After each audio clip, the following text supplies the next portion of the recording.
What's going on, everybody? It's Warren. Welcome back to the Cosmic Wonder, where we talk all things Marvel and MCU, and this is going to be my Falcon and the Winter Soldier Episode 1 breakdown. Before we get started, let me know what you thought about this episode. Rank it 1 through 10, 10 being the highest, in the comments down below. Obvious spoiler warning for the first episode of The Falcon and the Winter Soldier. I'm about to break the whole thing down, and we're going to start by talking about that ending scene, the new Captain America. Now, as was explained in this episode, Sam gave up the shield and the mantle of Captain America. Rhodey even asked him why he didn't take up the mantle. Sam explained that he thought the mantle belonged to Steve Rogers. It was more than a shield, it was more than the mantle, it was about the person behind it, and that was his best friend Steve Rogers. And Sam thought nobody, including himself, should take on that mantle of Captain America, but it should die with Steve. So he gave the shield up and he gave it to the Smithsonian. But at that end scene, the government went and picked a new Captain America, and this is U.S. Agent John Walker. Now, John Walker is straight from the comics. In fact, even in the comics, after Steve Rogers is done as Captain America, John Walker becomes the next Captain America instead of Sam. Now, in the comics, Nick Fury did suggest Sam Wilson as the next Captain America, but they decided to not go with him because they weren't sure if the people were ready for a black Captain America. So in the comics, when Steve Rogers gets too old to be Captain America, John Walker becomes Captain America. Now, John Walker is part of the U.S. military, so it's already somebody that did exist within the US government. He was a soldier, much like Steve Rogers was. And if you notice, he got a new uniform. This is nothing like our original Steve Rogers Captain America uniform. He even has a different star logo, which is also an A for America. And this is fairly similar to the star that John Walker wore on his uniform as Captain America in the comics. It's even in the same place. Now, in the comics, John Walker does have superhuman strength and stamina just like Steve Rogers. However, his ethics and morals aren't exactly like Steve's. He's much more brutal than Steve Rogers was. He definitely does not care as much as Steve, and I think we're going to see that happen in The Falcon and the Winter Soldier, John Walker becoming kind of brutal. So the government has elected their own Captain America, most likely one that they can control. And that brings us into a theory that I have about who the Flagsmashers actually are. When we're introduced to the Flagsmashers in Switzerland, we learn that their leader is insanely strong. We have also seen and heard that they are extremely strong in some of the trailers as well. And in the ending scene where Sam is talking to Torres, Sam starts to get really concerned about how strong the leader of the Flagsmashers was. And Torres says, "You don't think he could be a..." And then Sam cuts him off and we don't hear what he was going to say, but I believe he was going to say a super soldier. It looks like these people have superhuman strength, and this is a series about Captain America, a new Captain America, but Captain America nonetheless, who had the super soldier serum. However, we do know that the serum got into the wrong hands. People tried to recreate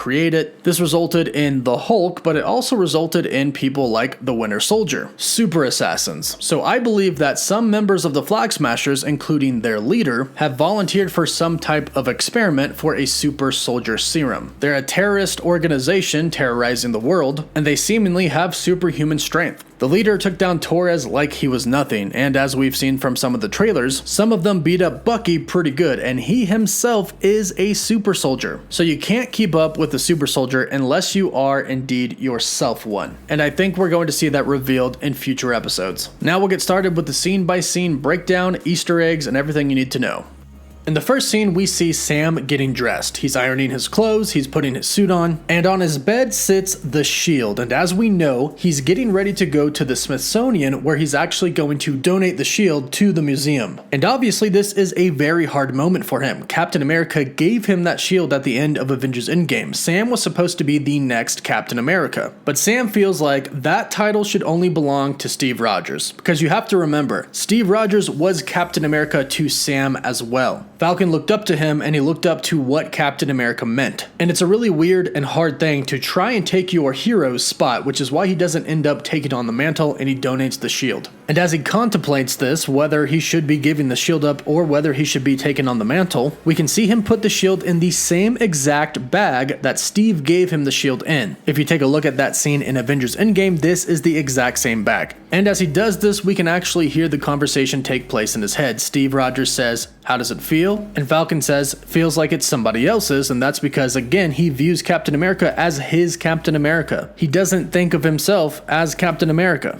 But of course, Steve says it isn't, because Sam is supposed to be the new Captain America. Now from here we actually jump back in time, nothing too big, probably under a week, but we cut to a scene where Sam is doing his job, working for the Air Force again. Now Sam was on the run with Captain America after Civil War, and so was Bucky, but as we hear the therapist tell Bucky, he's been pardoned, so both of them have actually been pardoned because Sam is working with the Air Force again. And of course they're pardoned, they helped save the world, of course they're not going to hold anything that happened in Civil War against them. So Sam is in a plane being briefed on what his mission is. He's told there's a criminal organization called LAF, and they have targeted Captain Vasant. He's not really told much about LAF, besides the fact that they're high-powered, but he is told that Captain Vasant's airplane has already entered into Nishan airspace where the US Air Force is not allowed to go. So Sam's mission is to go get Captain Vasant, but not be seen. It's a covert mission. He also has troops on the ground led by First Lieutenant Torres to help him out with his mission. From here we get a look at Sam's new suit, which we go on to find out that it's actually a Stark Tech suit. He's got a nice new HUD display where he gets information transferred right to it, and he even has thermal vision with it. And he has an upgraded Red Wing, which is his combat drone. We saw Red Wing in Captain America Civil War. We then saw Red Wing again in Avengers Infinity War, where Sam had it jump out and split into 3 different drones that attacked Thanos' army. Red Wing's got a new paint job and seems to be a much more upgraded model. Now Sam soon learns that LAF has already hijacked the plane and Captain Vasant. So he uses Red Wing to cut open a door with its laser. He bursts in and we get some awesome action sequences. And if you notice, the way he fights is an awful lot like Steve Rogers as Captain America. And if you listen closely, when his thrusters go off, they sound a lot like Iron Man's repulsor blasts. Again, Stark technology sounds like Stark technology. And I love how Tony is still in this. They still make us think about him even though he's gone. But Falcon definitely has some moves of his own with his upgraded armor, using his wings as shields, of course, using the jetpack on the back to rush into people, and of course using his wings to take him into flight to hit people even harder. Now when Sam eventually does talk to Captain Vasant, if you notice on his right arm, what we see on the left side is a sword logo. Sword, which we saw show up in Wandavision, which stands for Sentient Weapon Observation and Response Division, basically the new SHIELD, is a good organization. Now of course Hayward was bad, but he was arrested for that. And the Falcon and the Winter Soldier takes place several months after the events of Avengers Endgame, so the events of WandaVision are before what happens in the Falcon and the Winter Soldier, so hopefully SWORD at this point is being ran by a good person. And hopefully this show at some point in time will show us if that's true. Perhaps Nick Fury is running it now. We did see him at the SWORD base at the end of Spider-Man Far From Home, which takes place around the same time that the Falcon and the Winter Soldier takes place. So it is possible that Nick Fury is running SWORD at this point in time. We then have some action sequences that clearly show that Falcon is superior in the air, even against heavily armed helicopters with missiles. Him and Red Wing show some new abilities like Sam's grappler, his sticky bomb launcher, and Red Wing fires some missiles and has a turret. We also see a little bit more of his Stark tech with his suit as his jet in the back gets shot, but it fixes itself. So clearly his Stark suit has some type of AI in it. And thanks to Tony Stark's technology and the suit, Sam manages to save Captain Vasant before getting to the border. We then go to Tanisha with Sam and Torres, and Sam is fixing his Red Wing. And this is actually the scene where Torres tells us that Sam's technology and suit is indeed Stark tech.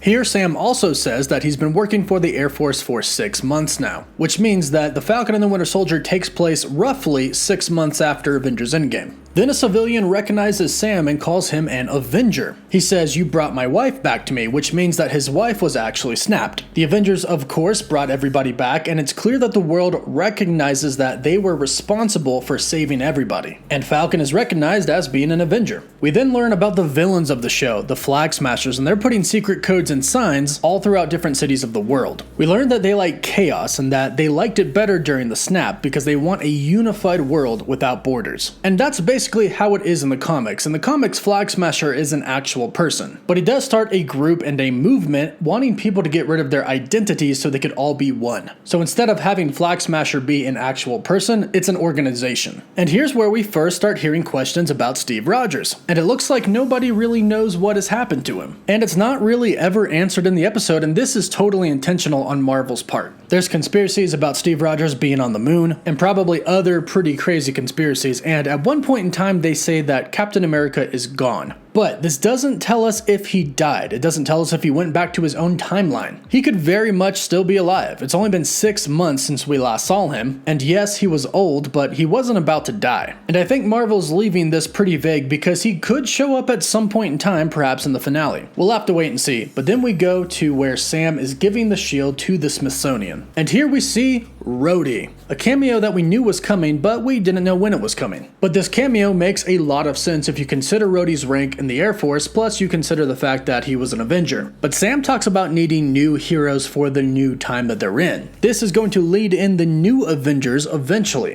and they could possibly introduce some new characters by the end of this show that could be in the new Avengers. From here, Sam talks a little bit more about why he didn't take up the shield. He says that the shield is a great symbol of hope, but it's really about the person behind it, and nobody could ever replace Captain America, which is why he doesn't accept the shield. From here, James and Rhodey take a walk, and they go down a section of the Smithsonian dedicated to Captain America. In this section is the history of Captain America. As you can see, they have some of his old suits, and they even have his old army uniform. As Sam and Rhodey walk through the display, we can actually see that there's a section dedicated on the history of the friendship between Steve and Bucky, who we have yet to see in the episode. One of the columns says Bucky Barnes, friend and brother, killed in action with a question mark after. It then says him and Steve Rogers grew up together and were lifelong best friends. It talks about how they joined the military together, and then in 1944, while they were on their mission to thwart a Hydra weapon transport in the Alps, Bucky Barnes was thrown from a train, presumed dead, but then came back in 2014, 70 years later, where it was revealed that Hydra found him and turned him into the Winter Soldier. It then goes on to the next column that says Winter Soldier from friend to foe. On the top, it talks about the events of Captain America the Winter Soldier, and then on the bottom, it talks about the events of Civil War. One of the lines reading, Steve's loyalty to his old friend, talking about Bucky, coupled with his refusal to sign the Sokovia Accords, led to the dissolution of the Avengers and drove the Captain into hiding with other like-minded Avengers including Natasha Romanoff,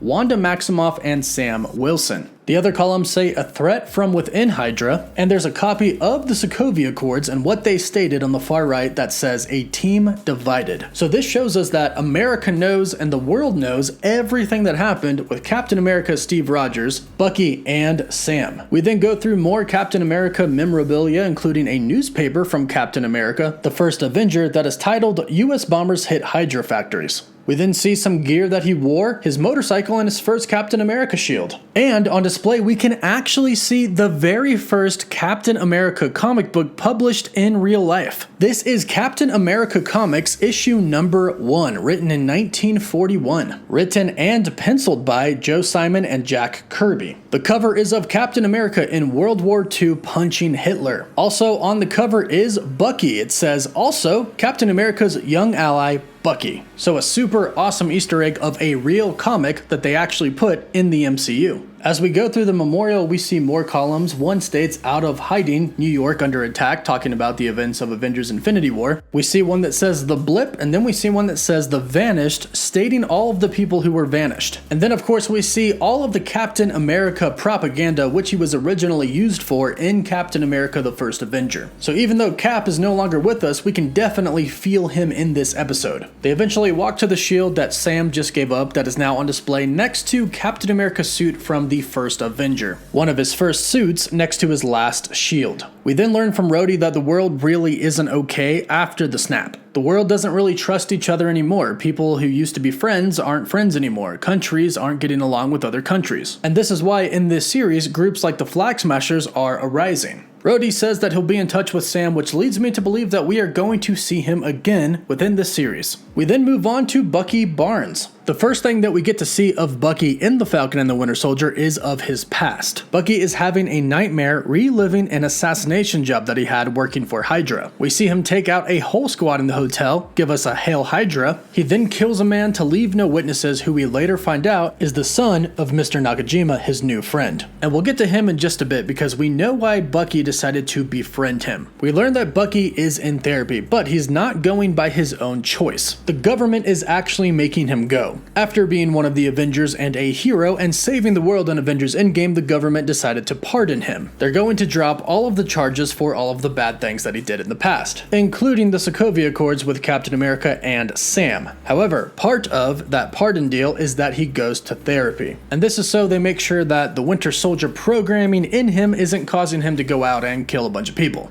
And after bickering back and forth with the therapist, who remains unnamed in this episode, we find out that Bucky is making amends of some of his wrongs from the past. And he has 3 rules that he has to follow when making amends. Rule number 1 is that Bucky can't do anything illegal, which he technically did. He took control over somebody's car. And he assaulted somebody, which is breaking rule number 2, which is you can't hurt anybody. And rule number 3 when making amends is telling them that he is no longer the Winter Soldier. Now, this congresswoman was going to have another congressman killed, and there was an assassin in the car with her who pulled a gun on Bucky, so really it was self-defense, but he kind of lied about how everything went down. However, the end result was a dirty congresswoman got thrown in jail. Presumably. Now, Bucky finally comes to a realization in therapy. And this is thanks to the doctor, who we find out was actually a soldier herself, saw a lot of dead bodies, so knows what he's going through. He's been fighting his whole life, except for the Wakanda name drop that happens here. When Bucky was in Wakanda, he actually had peace. There was a calm, but it didn't last. He had to fight yet again. But now he actually has a period where he doesn't have to fight. So right now, Bucky's focus is finding out what he wants, discovering who he is. And that's what's going to be explored throughout the series. Now, there is a license plate that they zoom in on in one of the scenes. It's a New York license plate that has the numbers 10872FQ. And the only thing I could really find on this that kind of matches up with these numbers is Warlock issue number 1 that came out in August, or the 8th month of 1972. So it could be a little Easter egg referencing Adam Warlock coming in Guardians of the Galaxy Volume 3, or it could mean nothing. We then go to Bucky and his new friend, Mr. Nakajima. The two of them go out to eat, and Mr. Nakajima gets Bucky a date. However, he does show Bucky a newspaper that has the obituaries on it. And he shows Bucky a person who has died at a very young age. And this, combined with seeing the red bean mochi, reminds him of his son, and he tells Bucky the story of how his son was killed. He said his son was working overseas, and the cop said that he was in the wrong place at the wrong time, but he felt in his heart that it was something else. And of course, by the end of the episode, we learned that it was actually Bucky, or I should say the Winter Soldier, who killed his son. And this is actually why Bucky is hanging out with Mr. Nakajima. He's trying to make amends with Mr. Nakajima for what he did. He murdered his son as the Winter Soldier. Now, of course, he was brainwashed, and it wasn't really him, but it still was him, and that's really hard for somebody to understand, especially if it's their son. Now, he never tells him in this episode, even though he has the intention, and he bails on his date to specifically go and admit this to him, but he doesn't admit it. However, of course, by the series end, he will eventually tell him what he did, and we'll see if he forgives him or not. We then follow Sam to New Orleans, where Sam is visiting his family, specifically his sister and her boys. We see him show up to the family business that his parents left him and his sister. We see the sign that says Wilson Family Seafood. Falcon gets out of his truck and is greeted by his 2 nephews, who call him Uncle Sam, and then his sister jokingly calls him Uncle Sam as well and salutes him. This is because the nickname for the United States is Uncle Sam, and he was supposed to be the new Captain America of the United States. We see the Wilson's family boat, which is named Paul and Darlene. Now, Paul and Darlene are of course Sam's parents, both of which have passed away. In the comics, both of them were actually murdered. Not at the same time, but separate times. His father Paul was actually a minister who had been killed while trying to stop a fight between 2 rival gangs. His mother was then later on killed by a mugger when she tried to protect her children. Now, we're not sure if this is the case in the MCU, as in the comics, Sam's father was murdered when he was 9 years old, and the way that he talks to his sister about what they decided to do right before their father died makes me believe that they were both adults. So his story could be different in the MCU, but I'm sure we'll figure that out as we get more episodes. The boat behind their boat is named Herman. Now, there is a Herman Schultz in the Marvel Universe who goes by another name, the Shocker. And he already exists in the MCU. We have seen him in Spider-Man Homecoming. However, I do doubt that this is an Easter egg reference to Herman Schultz / the Shocker, but it's more along the line of just the name of the boat in the background. Now, Sam's family is in a pretty tight situation. We go on to find that even though Falcon was dusted, his sister and her kids were not. And now that everybody is coming back from being snapped, the business is kind of going under and she needs to sell the boat. Sam doesn't want to, of course, because it's his family business and the house is also connected to it, so they could lose the house. Sam is trying to come up with solutions to fix the problems, but his sister has already moved on and is set on selling the boat. But Sam, being the hero that he is, convinces her to let him help. Then we go back to Bucky on his date, and this is an extremely important scene. Bucky brings his date flowers. He's extremely old school because, well, the last time he went on a date was about 70 years ago. Then eventually she asks how old he is and he says 106. He says it very seriously, but of course she takes it as a joke. Now she probably doesn't realize who he is. When he was the Winter Soldier and had a lot of publicity going on about him, he had very long hair, and in the scene he's not showing his arm. In fact, she asked, "Why are you wearing a glove?" and he said that he had poor circulation, so he clearly doesn't want people to know who he is or what he used to be. Now she eventually goes on to talk about Yori. She talks about how hard it is for him since his son died, and the hardest part for him is not knowing how he died. Now this sends Bucky a little bit over the edge because he is the one who killed Yori's son. He feels so guilty that he can't take it anymore. He just leaves his date and goes to Yori's home. When Yori opens the door, we can see a little shrine dedicated to his son with a picture of him on it, and it is indeed the same guy from Bucky's opening scene who couldn't put the key in the door hole to go to his room, who Bucky ended up killing. Now, as I've said, at some point in time in this series, Bucky will tell Yori that he is the one responsible for the murder of his son. Whether he forgives him or not, we'll have to see.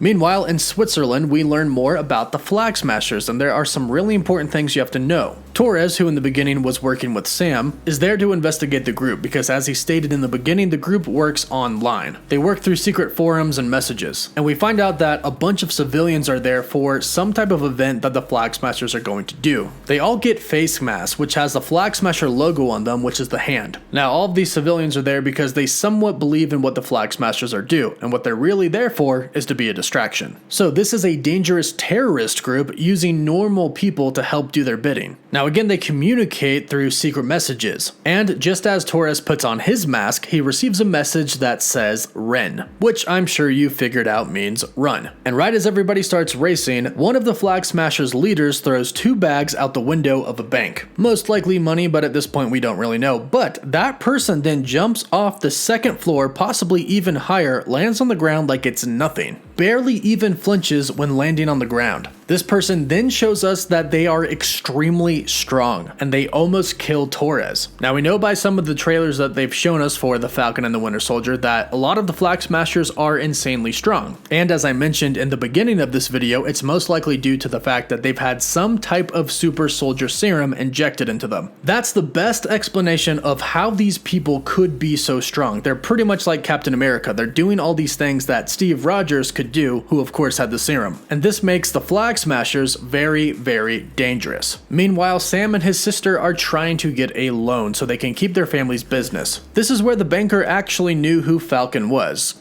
Kind of. He had to give him some hints. But he realizes that he's an Avenger and immediately starts to geek out. And you think that would mean it's a very good thing for Sam and his sister, but unfortunately, as we see, it does not work out for them. This is where we get more of a feel of what it was like during those 5 years where everybody was blipped, and the consequences of what's happening as everybody is coming back. He says Sam can't show any proof of income for the past 5 years, and that's because Sam was dusted. And Sam wants to apply for a specific type of loan that used to be a thing, however, they say that that's changed. That's had to change because of all the people returning from being snapped. All these people returning to a very, very different world, a world where a lot of them probably don't have jobs. This would result in a lot of people taking out loans, which would result in the banks changing a lot of things, which is what happened. But the banker asks a very important question that a lot of people have been wondering: how exactly do superheroes make money? He even asks if Tony Stark was the one who paid them, and Tony Stark did fund a lot of things for the Avengers. The Avengers headquarters, all of their sleeping quarters, weapons, and probably had some type of a budget for food and stuff like that. But as Falcon explains, you mostly rely on people's goodwill, meaning that you'll essentially get things for free or a discount because you're a hero trying to save the world. They don't get the loan, but Sam tells his sister that they're not going to sell their family's boat or their house. As they're walking back to their truck, we see Sam's license plate says 184 EJE, which could be referring to Captain America Volume 1, number 184, which is titled Captain America and the Falcon. Sam gets a message from Torres, which says he needs to talk ASAP. So Sam gets to a secure line, and then Torres shows him what happened in Switzerland. They talk about how crazy strong the leader of the Flagsmashers was and how he was in the dark right after it happened. He vanished, so he was a super strong person who was clearly trained. Now this part right here is extremely important. Sam looks very concerned and Torres says, "You don't think he could be a..." And then Sam cuts him off because what he was most likely going to say is, "You don't think he's a super soldier." Remember, this series is still kind of about Captain America. Sam was supposed to be the next Cap, and Cap had a super soldier serum injected into him. And we know that Hydra and other people were experimenting with the serum as well, and making super soldiers. That's how Bucky became the Winter Soldier. And that's most likely how Sam and Bucky team up, to see if the Flagsmashers are indeed super soldiers. Now the final scene, as I talked about in the beginning, is the government going behind Sam's back and electing a new Captain America. This is US Agent John Walker, and he has the shield that Sam gave up to the Smithsonian. He gave it to the government so nobody else could have it. But they gave it to John Walker along with the title of Captain America, and this obviously is super emotional for Sam. And that's where it ends, but we do know that at some point in time, Sam is going to get that shield back because we've seen him train with it in many different trailers. But that is it for The Falcon and the Winter Soldier Episode 1. Be sure to subscribe so you don't miss out on any of the latest theories and other breakdowns on episodes to come. In the meantime, rate this episode down below, 1 through 10, 10 being the highest. What did you think about it? And do you have any theories of your own? Be sure to let me know in the comments down below. Don't forget to like the video, and you can always follow me on Instagram, Twitter, and TikTok. As always, thank you all so much for watching. Woof woof.